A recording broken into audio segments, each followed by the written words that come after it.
नमस्कार, good evening. आजच्या execution व्हिडिओमध्ये आणि M1 ट्रेडिंग स्पेसमध्ये मी मयूर पुन्हा एकदा तुमचं मनापासून स्वागत करतो.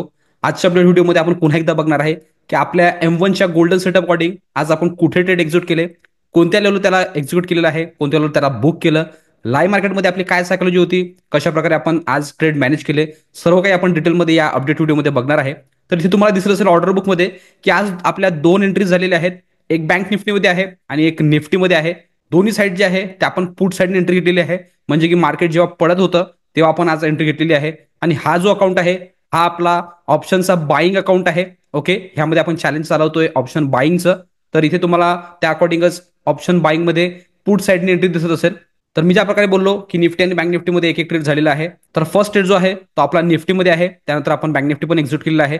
तर फर्स्ट ट्रेड निफ्टी असल्यामुळे आपण डायरेक्टली निफ्टीचा चार्ट इथे ओपन करून घेऊ. त्यावर तुम्हाला एक्सप्लेन करून देतो की एक्झॅक्टली आपण काय सायकोलॉजी ठेवली निफ्टीमध्ये, आणि त्यानंतर आपण बँक निफ्टी पण डिस्कस करून घेऊ. तर डायरेक्टली आपण निफ्टीच्या चार्टवर जाऊ. तर निफ्टीचा चार्ट मी इथे ओपन करून घेतलेला आहे. निफ्टीची ओपनिंग जी आहे स्लाइटली आज गॅप अप होती. फर्स्ट कॅन्डल एवढी काही खास नव्हती. बिअरिश मुवमेंट दिसत होतं, बट क्लिअरिटी नव्हती की कोणत्या साईडने हा जाणार. आणि जनरली आपण पहिल्या कॅन्डलमध्ये एंट्री पण घेत नाही. जेवढे पण आपले प्रीमियम मेंबर्स आहेत जे की आपल्यासोबत रोज झूमवर लाईव्हमध्ये जुडतात, त्यांना मी क्लिअरली सांगितलेलं होतं की कोणीही जंप करणार नाही. ओके, जोपर्यंत स्ट्रक्चर कन्फर्म होत नाही, जोपर्यंत ट्रेंड कन्फर्म होत नाही, तोपर्यंत आपण कोणते ट्रेड घेणार नाही. ओके, तर त्या अकॉर्डिंग आपलं जे कन्फर्मेशन आहे ते आलेलं आहे या कॅन्डलमध्ये. ओके, रिझन काय की एक स्मॉल रेंज होती 3 कॅन्डलची, हा इथे क्लोज झाल्यानंतर स्लाइटली खाली आला, इथनं एक हॅमर बनवलेला आहे. त्यानंतर याला प्रॉपरली इंगल्फ करत यांनी ब्रेकडाऊन दाखवलं. WRC होती, क्लोजिंग जी होती ती पण स्ट्रॉंग होती या कॅन्डलवर. ओके, तर जशी त्या कॅन्डलची क्लोजिंग आली तर मी ट्रेड एक्झिट केला. सेम कॅन्डलचा हाय मी एस लावलेला. टार्गेट ऑलमोस्ट ह्याच्यामध्ये मी 50 पॉईंटचं ठेवलेलं होतं, 50 पॉईंटचं ओके होतं. जी पण मोमेंटम होती मी लाईव्ह मध्ये सर्वांना एक्सप्लेन करत होतो की एक्झॅक्टली कशा प्रकारे आपण या ट्रेडला मॅनेज करत आहे. ओके, एंट्री जी घेतलेली होती ती एंट्री आपण स्काल्प अकॉर्डिंग घेतलेली होती. मी तुम्हाला क्लिअरली सांगितलं होतं की टार्गेट जरा स्लो दिसतंय आणि कमी दिसतंय, तर त्या बेसिसवर आपण स्काल्पिंग अकॉर्डिंग एंट्री घेऊ. त्यानंतर जसंच आपलं स्काल्पिंगचं जे टार्गेट आहे ते डन झालं, त्याच्या खाली जेव्हा क्लोजिंग देईल तर आपण मोमेंटममध्ये कन्वर्ट होऊ. तर तेच आपण आज केलेलं आहे. एक्झॅक्टली या कॅन्डलमध्ये आपलं स्काल्पिंगचं जे टार्गेट आहे ते डन झालेलं होतं. त्यानंतर मी सांगितलेलं होतं की या लेवलच्या खाली जसं क्लोजिंग देईल तर मोठे टार्गेट आपल्याला बघायला मिळू शकतात. एक्झॅक्टली मी बोललो आणि ही कॅन्डल क्रिएट झाली. या लेवलच्या खाली आणि क्लोजिंग दिलेली आहे. जसंच या कॅन्डलच्या खाली क्लोजिंग दिली तर चांगली मोमेंटम डाऊन साईडने दाखवलेली आहे. या मोमेंटममध्ये आपल्याला प्रॉपर ट्रेलिंगचा चान्स पण मिळाला. इथे जेव्हा या कॅन्डलमध्ये आपण क्लोजिंग घेतली तर एसएल जो होता तो आपण इथे लावलेला होता. इथे जेव्हा ट्रेलिंगचा चान्स आला तर आपण फर्स्ट जो एसएल इथे लावलेला होता तो ट्रेल केला आणि ह्या कॅन्डलवर लावला, कारण की डॉमिनेट कॅन्डल ही होती. त्यानंतर पुन्हा डॉमिनेट कॅन्डल जी बनलेली आहे ती ही आहे. त्यानंतर इथनं उचलून आपण पुन्हा जो एसएल आहे तो ट्रेल केला आणि ह्याच्यावर लावला. त्यानंतर पुन्हा डॉमिनेट कॅन्डल अकॉर्डिंग ह्याच्यावर लावला, ह्याच्या हायवर. त्यानंतर तर कोणतीही रेड डॉमिनेट कॅन्डल बनलेली नव्हती. आपण स्ट्रक्चरचं वेट करत होतो, एक फ्रॅक्टलचं वेट करत होतो. ओके, जेव्हा इथे यांनी डेलो लावला त्यानंतर स्लाइटली आणि एक रिट्रेसमेंट दाखवलेला आहे, स्ट्रक्चर कन्फर्म करण्याचा प्रयत्न केला. त्यानंतर स्लाइटली थोडं खाली आलेलं आहे आणि इथे एक फ्रॅक्टल पण आलेला होता. तर इथे जो एस एल लावलेला होता तो अजून ट्रेल केला आणि या स्विंगवर लावलेला आहे. त्यानंतर जेव्हा इथे हा थांबला, ह्याच्या खाली जात नव्हता, तर मला इथे काय करून पोझिशन बुक करायची होती, कारण की जर याला खाली जायचं असतं तर फास्ट गेलं असतं, क्लोजिंग दिली असते आणि मोठे जे टार्गेट आहे डाऊन साईडचे ते ओपन केले असते. पण इथे तो सिनेरिओ दिसत नव्हता. ह्या कॅन्डलमध्ये पण एक्सपेक्टेशन होतं, इथे पण एक्सपेक्टेशन होतं. तर इथे मी अजून टाईट ट्रेल करायला स्टार्ट केलं. कॅन्डल टू कॅन्डल ट्रेल केलेला आहे. तुम्हाला मी नेहमी प्रत्येक एक्झिक्युशन व्हिडिओमध्ये सांगतो की जेव्हा माझं फायनल टार्गेट डन होतं आणि जर ते ओपन होत नाही नेक्स्ट साईडनी तर मी aggressively candle to candle trail करतो आणि जी पोझिशन आहे ते ट्रेलिंग कन्सेप्ट अकॉर्डिंग बुक करून घेतो. तर ह्या कॅन्डलवर मी एस एल लावलेला होता. त्यानंतर पुन्हा एक स्विंग आला, पुन्हा एक डॉमिनेट कॅन्डल आली, तर मी पुन्हा अजून टाईट ट्रेल केलं आणि ह्याच्यावर लावला. जेव्हा निफ्टी इथनं या कॅन्डलमध्ये रिव्हर्स झालेला आहे तर इथे लावला जो ट्रेलिंग आहे तो या कॅन्डलमध्ये बुक झाला. त्यानंतर फास्ट व्हॉलेटिलिटी दाखवत निफ्टीने ऑलमोस्ट डे हाय लावण्याचा प्रयत्न केला. जेवढे पण हे सेलर होते यांना बाहेर काढण्याचा प्रयत्न केला, बट इथे बाहेरनी कंट्रोल हातात घेतलेला नव्हता. बाहेरचा कंट्रोल तेव्हाच हातात आला असता जेव्हा हा खाली आला असता आणि इथनं वर गेला असता. डे हाय ब्रेक करून जर क्लोजिंग दिली असती तेव्हाच बाहेरने इथे कंट्रोल केला असता. आणि ही जी एंट्री आहे किंवा हा जो सेटअप आहे हा अग्रेसिव्ह आहे. ह्याच्यामध्ये जनरली आपण कोणतेही ट्रेड घेत नाही, कारण की टार्गेट पण कमी असतात आणि मोठी कॅन्डल असल्यामुळे आपण एसएल जो आहे तो मोठा असतो, त्या अकॉर्डिंग आपण याला टोटली इग्नोर करतो. हे जर खाली रिट्रेसमेंट दिलं असतं, कंटिन्यू केलं असतं, तर तुम्हाला माहिती आहे की स्ट्रक्चर पण कन्फर्म झालं असतं, ट्रेंड पण कन्फर्म झाला असता. त्यानंतर अपसाईडचं जे टार्गेट आहे ते आपले ओपन झाले असते. आणि इथे क्लिअरली सेलरनी त्यांची ताकद दाखवलेली आहे, त्यांचं कंट्रोल दाखवलं की ऑलरेडी ते ट्रेडमध्ये आहेत, ह्याच्यावर जाऊ दिलं नाही. एक्झॅक्टली इथनं रिव्हर्स केलं, मोठ्या कॅन्डल बनवायला स्टार्ट केलं आणि एकदा पुन्हा डेलो लावलेला या लेवलवर. तर अशा मोमेंटमध्ये पण आपण एंट्री करत नाही, टोटली आपण इग्नोर केलं. त्यानंतर ही जी मोमेंट आहे ही तर टोटली वोलटाईल आहे. यामध्ये तर कोणताही रेंज बनलेला नव्हता. जेव्हा हा हाय लावला तर ही एक प्रॉपर रेंज होती आणि जे डेल होतं ते एक प्रॉपर रेंज होती. जेव्हा ह्याच्या बाहेर निघालं असतं तर प्रॉपरली आपला सेटअप ऍक्टिवेट होणार होता. विथ डब्ल्यूआरसी जर क्लोजिंग दिली असती तर तो जो आपला सेटअप ऍक्टिवेट झालेला आहे एक्झॅक्टली या कॅन्डलमध्ये झालेला आहे. तर तुम्ही बघत असाल की प्रॉपर डब्ल्यूआरसी पण होती. ओके, जी क्लोजिंग होती ती पण स्ट्रॉंग होती आणि रेंजच्या बाहेर होती. तर ऑलमोस्ट 2.5 वाजता दरम्यान या कॅन्डलने स्ट्रॉंग क्लोजिंग दिलेली आहे आणि आपला सेटअप ऍक्टिवेट करून दाखवलेला आहे. इथे जर ज्यांनी एंट्री घेतली असेल सेकंड हाफमध्ये त्यांचा इथे एसएल असेल, इन मोमेंटम असेल जे त्यांनी कॅप्चर केलेली असेल. आता जी क्लोजिंग दिलेली आहे ऑलमोस्ट डेलोच्या जवळच दिलेली आहे. तर आज प्रॉपर टेक्स्ट बुक एंट्री होती. जे तुम्हाला मी शिकवलेलं आहे एक्झॅक्ट त्याच अकॉर्डिंग एंट्री होती. जसं मी बोलतो ज्या अकॉर्डिंग आपण सायकोलॉजी वापरतो लाईव्हमध्ये, काय विचार करून आपण ट्रेड घेतो, प्रॉपर मार्केट त्या अकॉर्डिंगच आज मोमेंटम केलेला आहे आणि जॅकपॉट प्रॉफिट आपल्याला दिलेला आहे. जेवढं पण ही मोमेंटम होती ओके, या लेवलपर्यंत पूर्ण आपण लाईव्हमध्येच होतो. तर पूर्ण आपण कॅप्चर केलेले आहे. यानंतर तर मी तुम्हाला क्लिअरली सांगितलं होतं की जेवढं प्रॉफिट बनलेलं आहे त्याला प्रॉपरली घरी घेऊन जा, रूल ब्रेक करू नका. कारण की जो डिसिप्लिनमध्ये राहील तोच इथे सर्व्हाइव्ह करू शकतो आणि जबरदस्त प्रॉफिट बनवू शकतो. तर त्या अकॉर्डिंग मी टोटली तुम्हाला सांगितलेलं होतं की ते कोणताही ट्रेड आता बनणार नाही आहे. जेवढं प्रॉफिट झालेलं आहे तेवढं क्लोज करा. कारण की जेव्हा मी प्रॉफिट तुम्हाला विचारलं, स्क्रीनशॉट मागितले, तर भरपूर जणांनी इथे मला स्क्रीनशॉट दाखवलेले होते आणि जबरदस्त प्रॉफिट पण दाखवलं होतं ज्यांनी माझ्यासोबत ट्रेड इथे घेतलेला होता त्यांनी. तर त्याच अकॉर्डिंग मी पण ट्रेड एक्झिक्यूट केलेला नाही आहे. कारण की जर मीच रूल फॉलो करणार नाही तर मी तुम्हाला बोलू पण शकणार नाही. तर त्या अकॉर्डिंग मी पण एकाच ट्रेडवर इकडे क्लोज केलेला आहे निफ्टीमध्ये. सेम ट्रेड जो होता तो आपला बँक निफ्टीमध्ये होता. बट एक्झॅक्टली तुम्हाला इथे समजलेलं असेल की निफ्टीच्या इंडेक्स चार्टवर आपली काय सायकोलॉजी होती, कसा सेटअप ऍक्टिव्ह झाला, कसं त्याला मॅनेज केलं लाईव्ह मार्केटमध्ये, प्रत्येक गोष्टी इथे तुम्हाला डिटेलमध्ये समजलेली असेल. यालाच मी ऑप्शन चार्टवर घेऊन जातो आणि तिथे एक्सप्लेन करतो की किती पॉईंटचा एसएल होता, किती पॉईंट आपण टार्गेट बुक केलं, काय होतं सगळं काय मी इथे तुम्हाला निफ्टीच्या ऑप्शन चार्टवर एक्सप्लेन करतो. तर डायरेक्टली मी इथे निफ्टीचा ऑप्शन चार्ट लावून घेतो.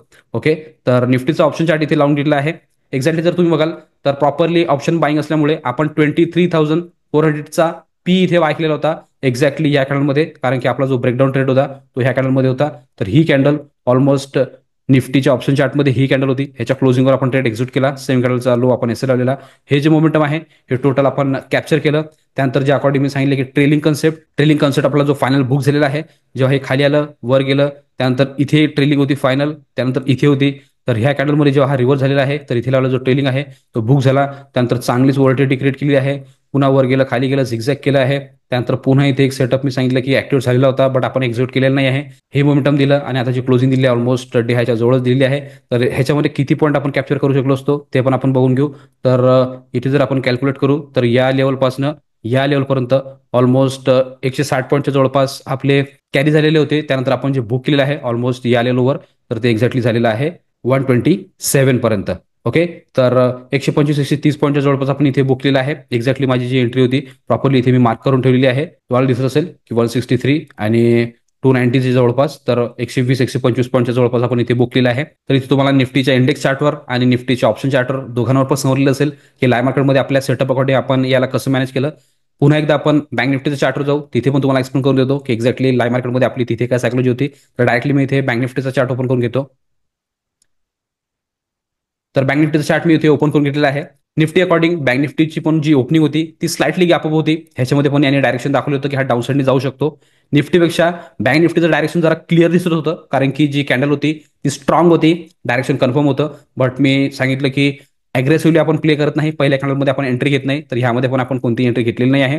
हा स्लाइटली जेव्हा खाली आला इथे रिजेक्शन घेतलं तर ऑलरेडी कालच्या दिवसाचा जो एक रेंज बनलेला होता त्याला आपण मार्क करून घेतलेला होता. तिथे मी क्लिअरली तुम्हाला सांगितलं होतं की ह्याच्या खाली जसं क्लोजिंग देईल डब्ल्यूआरसीनी आपण जम्प करू आणि ट्रेड घेऊ. तर त्या अकॉर्डिंग तुम्हाला मी लेवल मार्क पण करून दिलेली होती. जे लाईव्हमध्ये असतील त्यांना माहिती असेल, भरपूर जणांनी या लेवलवर ट्रेड घेतलेला आहे आणि जॅकपॉट प्रॉफिट बुक केलेला आहे.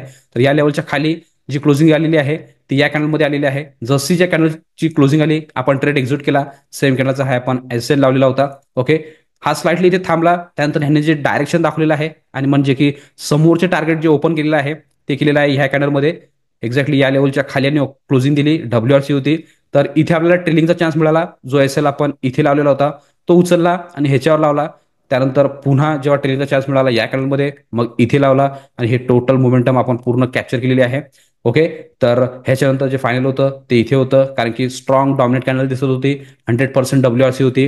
त्यानंतर ह्यांनी पण चांगलं रिट्रेसमेंट दाखवलं, खाली मोमेंटम केलं. तर इथे एक स्विंग झालेला होता. तर इथे तर प्रॉपरली आपल्याला ट्रेलिंग करायलाच पाहिजे. जे पोझिशन आहे ते प्रोटेक्ट करायला पाहिजे. तर जो एस एल इथे होता तो पुन्हा इथे लावला, त्यानंतर ह्या डॉमिनेटवर लावला, त्यानंतर पुन्हा स्विंग अकॉर्डिंग इथे लावला. जेव्हा बॉटमवर आलं तर मला एक्सपेक्टेशन होतं की हा अजून पण खाली जाईल, कारण की निफ्टी थांबत होता, बँक निफ्टी स्लाइटली डाऊन साईडनी मोमेंटम करत होता, प्रीमियम पण थोडी चढताना दिसत होते. तर मला वाटलं की जर मोठी कॅन्डल बनली तर अजून मोठे टार्गेट आपल्याला बघायला मिळू शकतात. बट टार्गेट डन झालेलं होतं. जी पोझिशन आहे ती बुक करायची होती, तर त्या बेसिसवर मी टायटल केलेलं आहे. जेव्हा ही कॅन्डल बनली सेम निफ्टी अकॉर्डिंग, तर मी इथे टायटल केलं आणि इथनं जेव्हा बँक निफ्टी रिव्हर्स झालेला आहे तर इथे लावला जो ट्रेलिंग आहे बुक झालेला आहे. त्यानंतर यांनी पण चांगली व्होल्टिलिटी क्रिएट केली. ऑलमोस्ट हे जे सेलर आहे यांना टार्गेट करत अपसाईडचं मोमेंटम दाखवलेलं आहे. बट मी ज्या प्रकारे सांगितलं की सेलर डॉमिनेट होते, अग्रेसिव्ह होते, पोझिशन त्यांची पकडून ठेवलेली होती, त्या बेसिसवर इथनं पुन्हा सेलर ऍक्टिव्हेट झाले आणि हे मोमेंटम डाऊन साईडने दाखवलेलं आहे. हे जे वर खाली झालेलं आहे अशामध्ये आपण डायरेक्ट अग्रेसिव्हली प्ले करत नाही, कारण की हा आपल्या रूलमध्येच नाही आहे, आपल्या सेटअपमध्ये नाही आहे. तर आपण टोटली याला इग्नोर करतो. त्यानंतर डे लो लावल्यानंतर यांनी थोडंफार अजून मोमेंटम दाखवलं, खाली आला, वर गेलं. हे टोटल रेंज बनवलेली आहे. सेम जो सेटअप मी एक्सप्लेन केला तुम्हाला निफ्टीमध्ये तोच इथे पण ऍक्टिव्हेट झालेला आहे या कॅनलमध्ये. 2:30च्या कॅनलमध्ये इथे ज्यांनी सेकंड हाफमध्ये एंट्री घेतलेली असेल त्यांना हे एवढं मोमेंटम बघायला मिळाले असेल. जी क्लोजिंग दिलेली आहे आता बँक निफ्टीनी ते ऑलमोस्ट डे लोच्या जवळच आहे. ओके, बट आपण कोणत्या ट्रेड सेकंड एक्झिक्यूट केलेला नव्हता. जे आपण सेम कॅन्डलमध्ये निफ्टी आणि बँक निफ्टी एक्झिक्यूट केलेलं होतं तेच आपण इथे प्रॉपरली मॅनेज केलेलं आहे आणि एंड ऑफ द डे आता ग्रीनमध्ये क्लोज करतोय. जेव्हा मी लाईव्ह क्लोज केली झूमवर तेव्हा मी तुम्हाला क्लिअरली सांगून क्लोज केलेली होती की ज्यांचं प्रॉफिट झालेलं आहे ते प्रोटेक्ट करतील. मार्केट आता साईडवेज टू वोल्टाईल होऊ शकतं, तेच मार्केटने रिॲक्शन केलेलं आहे. आणि सांगितलं होतं की ज्यांचा आतापर्यंत ट्रेड झालेला नाही आहे त्यांना जर ट्रेड घ्यायचं असेल तर ते सेकंड हाफमध्ये जोपर्यंत सेटअप बनणार नाही तोपर्यंत घ्यायचं नाही. सेटअप बनल्यावर बिंदास तुम्ही घेऊ शकता. ॲक्युरसी जी आहे ते 80-90% तुम्हाला बघायला मिळेल. तर आपला जो सेटअप आहे तो इथे एक्झिक्यूट झालेला आहे. ज्यांना पण डाऊट असेल की सेकंड हाफमध्ये कुठे ट्रेड बनला त्यांना पण क्लिअर झालेलं असेल. निफ्टीमध्ये आणि बँक निफ्टीमध्ये दोघांवर पण मी क्लिअर केलेलं आहे. तर इथे निफ्टी आणि बँक निफ्टीच्या चार्टवर जे आपण दोन्ही एंट्री घेतल्या सेम एंट्री होत्या, सेम टायमिंगला होत्या, टेक्स्ट बुक एंट्री होत्या. जे तुम्हाला मी लाईव्हमध्ये सांगितलं त्या अकॉर्डिंगच होतं. प्रॉपरली इथे एंट्री, इथे असेल, हे मोमेंटम कॅप्चर केलं आणि इथे आपण क्लोज झालेलो आहे. तर बँक निफ्टीच्या इंडेक्स चार्टवर पण तुम्हाला इथे क्लिअर झालेलं असेल एक्झॅक्टली कुठे एंट्री होती, काय सायकॉलॉजी होती, कशा प्रकारे त्याला मॅनेज केलं. ह्यालाच मी बँक निफ्टीच्या ऑप्शन चार्टवर घेऊन जातो आणि तिथे एक्सप्लेन करतो की किती पॉईंट आपण कॅप्चर केले, किती पॉईंटचा एसएल होता आणि किती आपण कॅरी केलेले आहे. तर डायरेक्टली मी इथे बँक निफ्टीचा ऑप्शन चार्ट लावून घेतो. ओके, तर पुन्हा एकदा सांगतो की आपण इथे जे चालवतोय ते ऑप्शन बाईंग चालवतोय. तर बँक निफ्टीमध्ये आपण डाऊन साईडनी जेव्हा मार्केट येत होतं तर तिथे आपण जे आहे ते 49,200चा पी बाय केलेला होता, जे की केलं होतं ह्या कॅन्डलमध्ये. ओके, ह्या कॅन्डलच्या क्लोजिंगवर जे की कॅन्डल होती ही प्रॉपर रेंज ब्रेकडाऊन देऊन यांनी जे क्लोजिंग दिली होती खालच्या साईडने डाऊन साईडने WRCनी, तर ह्याच्या क्लोजिंगवर आपण ट्रेड घेतलेला होता, जे की सेम कॅन्डल ही होती. ह्याच्या क्लोजिंगवर आपण ट्रेड एक्झिक्यूट केला. सेम कॅन्डलचा लो आपण एसएल लावलेला होता. हे जे मोमेंटम आहे हे टोटली आपण कॅप्चर केलं. स्ट्रक्चरमध्ये होतं प्रॉपर, अपसाईडचं स्ट्रक्चर इथे क्लिअर दिसत होतं. तर एक्झॅक्टली याला जर आपण कॅल्क्युलेट करून घेऊ तर प्रॉपर तुम्हाला दिसत असेल की या लेवलपासनं या लेवलपर्यंत ऑलमोस्ट आपण कॅरी केलं. 280 पॉईंटच्या जवळपास आपण कॅरी केलं आणि त्यानंतर जेव्हा आपण याला बुक केलेलं आहे ऑलमोस्ट या कॅन्डलच्या लोवर इथे जेव्हा ट्रेलिंग आपला बुक झाला या झोनवर. ओके, तर ते आपल्या जे खिशात आलेलं आहे ते पण आपण कॅल्क्युलेट करून घेऊ या लेवलपासून या लेवलपर्यंत. तर ऑलमोस्ट 230-235च्या जवळपास आपण इथे बुक केलेलं आहे. इथे पण तुम्हाला क्लिअर दिसत असेल, इथे पण मी मार्क करून ठेवलेलं आहे, कारण की प्रॉपरली एक्झिक्युशन टीम ज्या अकॉर्डिंग पंच करते तर ते माझ्याकडे पण रेकॉर्ड असलं पाहिजे. त्या अकॉर्डिंग मी ऑलरेडी मार्क करून ठेवतो, जेणेकरून मला पण प्रॉपरली क्लिअरिटी राहील की एक्झॅक्टली कुठे ट्रेड एक्झिक्यूट झाला आणि कोणत्या लेवल त्याला आपण बुक केलेला आहे. तर जबरदस्त आज आपण निफ्टी आणि बँक निफ्टीमध्ये दोघांमध्ये पण बुक केलेला आहे. काल आपला कोणताही ट्रेड एक्झिक्यूट झालेला नव्हता, म्हणून आपण कोणतीही ट्रेड घेतलेली नव्हती. एक मोठा ट्रेंड होता बट एसएल मोठा असल्यामुळे मी तिकडे जास्त एंटरटेन केलं नाही. जे होतं त्यावर क्लोज केलं आणि कालचा दिवस खालीच मी क्लोज केलेला आहे. आज कालच्या दिवसाचं आणि आजचं जॅकपॉट प्रॉफिट आपण बुक केलेलं आहे, पूर्ण भरपाई काढून दिली आणि एक्स्ट्रा पण 10 पटीने आपल्याला आज मार्केटने टार्गेट दिलेलं आहे. जे पण काय होतं आपण सर्व काही लाईव्हमध्ये तुम्हाला एक्सप्लेन केलेलं आहे झूमवर. तर होप करतो की जे पण आपण रोज लाईव्हमध्ये येत असाल, लाईव्हमध्ये माझ्यासोबत बसत असाल, लाईव्हमध्ये लर्निंग करत असाल, ते तुमच्या फायद्याची ठरत असेल आणि तुमची लर्निंग पण होत असेल. ज्यांना कोणाला पण आमच्यासोबत लाईव्हमध्ये बसायचं असेल, लाईव्हमध्ये पार्टिसिपेट करून लाईव्ह मार्केटमध्ये लर्निंग करायची असेल तर ते डिस्क्रिप्शनमध्ये दिलेल्या ग्रुपवर जॉईन होऊ शकता, वेबिनार अटेंड करू शकता आणि त्यानंतर माझ्यासोबत लाईव्हमध्ये जुळू शकता. पूर्ण प्रोसेस त्या वेबिनारमध्ये तुम्हाला बघायला मिळेल. त्यानंतर दुसऱ्या दिवसपासूनच तुम्ही आमच्यासोबत लाईव्हमध्ये जुळू शकता आणि लाईव्ह मार्केटमध्ये तुमची लर्निंग स्टार्ट करू शकता की कशा प्रकारे आम्ही लाईव्हमध्ये काय प्रकारे आपला सेटअप ऍक्टिव्हेट करतो, काय सायकॉलॉजी होतो, सगळं काही तुम्हाला तिथे डिटेलमध्ये बघायला मिळेल. तर इथे तुम्हाला निफ्टीचं आणि बँक निफ्टीचं दोन्ही ट्रेडचं एक्सप्लेनेशन क्लिअर झालेलं असेल चार्टवर. पुन्हा एकदा तुम्हाला मी इथे ऑर्डर बुकवर घेऊन जातो आणि तिथे एक्सप्लेन करतो की कोणत्या टायमिंगला ट्रेड आपण एक्झिक्यूट केले आणि कोणत्या टायमिंगला त्याला बुक केलेलं आहे. तर डायरेक्टली मी इथे ऑर्डर बुक लावून घेतो. तर मी इथे ऑर्डर बुक लावून घेतलेलं आहे. पहिला ट्रेड जो आहे तो आपण निफ्टीमध्ये एक्झिक्यूट केलेला होता. ओके, तो आपला एक्झिक्यूट झालेला होता 9:35 जवळपास. तिथे निफ्टीचा 23,400चा पी बाय केलेला, तो झालेला होता 163 मध्ये. आणि लगेचच सेम कॅन्डलमध्येच आपला बँक निफ्टी पण ऍक्टिव्हेट झालेला होता.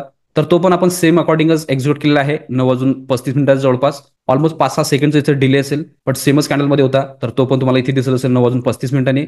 तिथे बँक निफ्टीचा 49,200चा पी बाय केलेला, तो झालेला होता 603 मध्ये. त्यानंतर जेव्हा ट्रेलिंग लावले तर ते पण ऑलमोस्ट सेम सेम कॅन्डलमध्ये झालेले आहे. 10-15 सेकंडचा काही डिले असेल, बट पहिला जो ट्रेलिंग बुक झालेला आहे तो झालेला आहे बँक निफ्टीमध्ये 11:33. 49,200चा पी तो आपला बुक झालेला आहे 836 मध्ये. त्यानंतर सेम कॅन्डलमध्येच 10-15 सेकंडनी निफ्टी बुक झालेला आहे 11:33 19 सेकंडनी. 23,400चा पी तो आपला बुक झालेला आहे 290 मध्ये. तर ऑलमोस्ट कालचा दिवस आपण आराम केला, रेस्ट केला, मार्केटच्या बाहेर राहून मार्केटला ऑब्झर्व केलं. आज 2 ट्रेड घेतले, प्रॉपर सेटअप अकॉर्डिंग होते, M1च्या गोल्डन सेटअप अकॉर्डिंग होते. फुल फ्लेजमध्ये आपल्या सेटअपनी ट्रेड दिला, त्या अकॉर्डिंग आपण ट्रेड घेतला. कालची पण भरपाई काढली, आजची पण प्रॉफिट काढलं आणि नेक्स्ट आपण एका आठवड्याचं पण प्रॉफिट बुक केलेलं आहे. जॅकपॉट प्रॉफिट होतं. ज्यांनी पण माझ्यासोबत ट्रेड घेतला डाऊन साईडने त्यांनी जबरदस्त प्रॉफिट बुक केलेला आहे. मी प्रॉपरली तुम्हाला सांगितलं होतं की एंट्री कशा प्रकारे घ्यायची. आधी एंट्री आपण स्काल्पिंग अकॉर्डिंग घेतली, त्याला आपण फॉलो केलं. त्यानंतर मी तुम्हाला सांगितलं की त्याला आपण प्रॉपर मोमेंटममध्ये कसं कन्वर्ट करू शकतो ते पण एक्सप्लेन केलं, आणि त्या अकॉर्डिंगच आपण त्याला मॅनेज करून एंड ऑफ द डे आता ग्रीनमध्ये जबरदस्त प्रॉफिटमध्ये क्लोज करतोय. तर होप करतो की आजच्या दोन्ही ट्रेडचं एक्सप्लेनेशन तुम्हाला इथे क्लिअर झालेलं असेल. त्याचबरोबर रोज मी जे एक्झिक्युशन व्हिडिओ अपलोड करतो यामध्ये पण तुम्हाला काही पार्ट व्हॅल्युएबल वाटत असेल किंवा काही लर्निंग मिळत असेल तर तुम्ही आमच्या चॅनलला सबस्क्राईब करू शकता आणि व्हिडिओला लाईक करू शकता, जेणेकरून येणारे सगळे अपडेट तुम्हाला कंटिन्यू येत राहतील. आणि ज्यांना कोणाला पण आमच्यासोबत लाईव्हमध्ये पार्टिसिपेट करायचं असेल तर ते डिटेल जी आहे ती मी सांगितलं की डिस्क्रिप्शनमध्ये एक ग्रुप दिलेला आहे, त्यावर जॉईन करू शकता, पूर्ण डिटेल घेऊ शकता, वेबिनार जॉईन करू शकता. वेबिनारमध्ये पूर्ण डिटेल तुम्हाला देण्यात येईल. तर आजच्या अपडेट व्हिडिओ पुरतं आपण एवढंच ठेवू. भेटूया नेक्स्ट व्हिडिओमध्ये. तोपर्यंत सर्वजण शिकत राहा, इम्प्लिमेंट करत राहा. मी मयूर साइन ऑफ करतो. गुड लक, बाय.